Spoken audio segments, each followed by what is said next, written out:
시청자 여러분 반갑습니다. 어제 고속도로 순찰 경찰관에 의해서 행담도 일대에서 북한 잠수정의 잠만경으로 보이는 물체가 신고가 되었습니다. 합참은 신고가 된 지 5시간 만에 대공 혐의점이 없다고 사건을 종결을 했지만은 유튜브를 중심으로 해서 그것이 북한 잠수정이다라는 주장이 제기되고 있습니다. 그런데 제가 보기에는 그것이 북한 잠수정이다 아니다가 논의에 초점이 되는 것이 아니라 그 잠수정이 무슨 목적으로 왔는지 또 어떤 일이 앞으로 발생할 것인지를 살펴보는 것이 우선이고, 나아가서 만약에 북한 특수군들이 침투를 했다면은 그들을 어떻게 체포할 것인지, 그리고 우리가 대비해야 될 대비책은 무엇인지를 논의하는 것이 초점이 되어야 된다고 생각을 합니다. 그 말씀을 드리기 전에 그것이 부표가 아니고 잠수정이라는 것을 제가 간단하게 말씀을 드리겠습니다. 첫째, 현직 고속도로 순찰 경찰관이 신고를 했기 때문에 그것이 허위나 장난 신고일 확률은 없습니다. 둘째, 신고 경찰관이 그 물체를 30분가량이나 관찰을 했고, 그 물체가 사람 걸음걸이 정도의 속도로 북쪽으로 30분가량 이동하다가 사라졌다고 했습니다. 부표가 30분가량이나 스스로 이동을 하다가 사라지기도 합니까? 말이 안 되는 소리죠. 게다가 부표와 잠만경을 혼동할 사람은 아무도 없습니다. 그리고 사람 걸음걸이 속도로 30분간이나 이동했다고 말한 것으로 봤을 때에는 그 물체를 아주 자세하게 관찰했다는 것이고, 따라서 혼돈의 가능성은 없다고 봐야 될 것입니다. 왜냐하면 보시는 것처럼 북한 잠수정이 발견된 곳은 폭 2km 내외의 한강과 같은 곳으로서 파도가 없기 때문에 방해받지 않고 신고자가 비교적 잘 관찰할 수 있었을 것으로 봅니다. 따라서 이것은 제가 앞에서 간단하게 지적한 것만 보더라도 북한의 잠수정이 명확한데, 합참이 신고 5시간 만에 대공 혐의점이 없다고 사건을 종결한 것은, 이것은 대한민국 군 지휘부가 아니라 반대한민국 세력이라고 밖에는 볼 수 없을 것 같습니다. 제가 오늘 드리고 싶은 말씀은 이 서해 잠수정만을 볼 것이 아니라 동해 목선과 같이 묶어서 봐야 한다는 것입니다. 동해 쪽에서 금년에만 북한의 빈 목선이 16척이나 발견됐다고 합니다. 어제도 제가 잠시 말씀드렸지만은 지금 간첩들은 비행기를 타고 편안하게 들어올 수 있는 그런 상황이기 때문에 목선이나 잠수정을 타고 들어온 것은 북해 특수군일 가능성이 매우 높습니다. 그것이 16척이나 발견됐다는 것은 타고 침투할 인원이 그만큼 많다는 뜻이고, 따라서 목선마다 가득 들어왔다면은, 만약에 목선마다 10명씩만 타고 들어왔다고 하더라도 지금 발견된 목선만으로도 북해 특수군이 200여 명 정도는 들어왔을 것으로 추정할 수가 있습니다.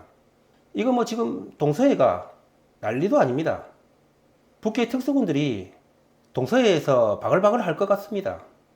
지도를 다시 보시면은 바다에서 수로 쪽으로 들어오는 오른쪽 입구 쪽이 이함대 사령부가 있고, 그 수로를 따라서 안쪽으로 10km 이상 더 들어가면은 미군 평택기지가 있습니다.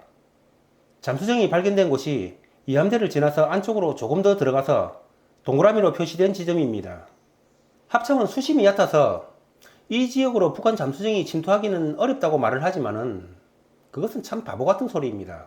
알프스를 군대를 데리고는 넘지 못할 것이라고 봤지만은 카르타고의 한니발과 신성로마 제국의 샤를마뉴, 프랑스의 나폴레옹은 넘었습니다. 그리고 그 외에 수많은 전쟁에서 침투하지 못할 것이라고 방심하는 자리를 늘 뚫렸습니다. 제가 볼 때에는 전날 밤 11시경이 만조였는데, 만조 때 북한 잠수정이 만조를 이용해서 들어왔다가 돌아가면서 그물등에 걸려가지고 그것을 제거하는 과정에서 시간이 좀 지연되면서 아침 7시경에 발견됐지 않나 싶습니다. 목격된 것은 빙산의 일각이고 서해 쪽으로 아마 수백 명의 북해 특수군이 침투했을 수도 있다고 봅니다. 자, 그렇다면은 북해 특수군의 침투 목적은 무엇인가? 우선 동서해 쪽에서 북해 특수군이 동시다발적으로 인질 테러극을 벌일 수도 있지만은 이번에 이함대와 미군 평택기지 주변까지 침투한 것을 볼 때에는 어쩌면 인질 테러극보다는 좀 더 규모가 큰 소규모의 국지전을 계획하고 있는 것이 아닌가 하는 생각이 들기도 합니다.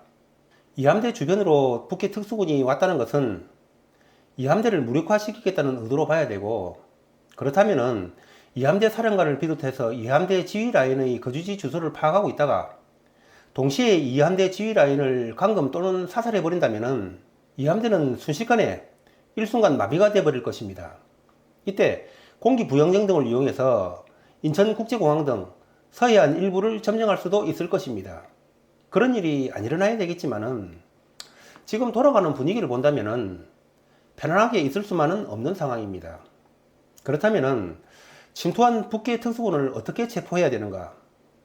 저는 기존에 있던 고정 간첩들이 아마도 원룸 건물 같은 것을 몇 개를 소유를 하고 북해 특수군들에게 은신처를 제공하고 있을 것이라고 생각을 합니다.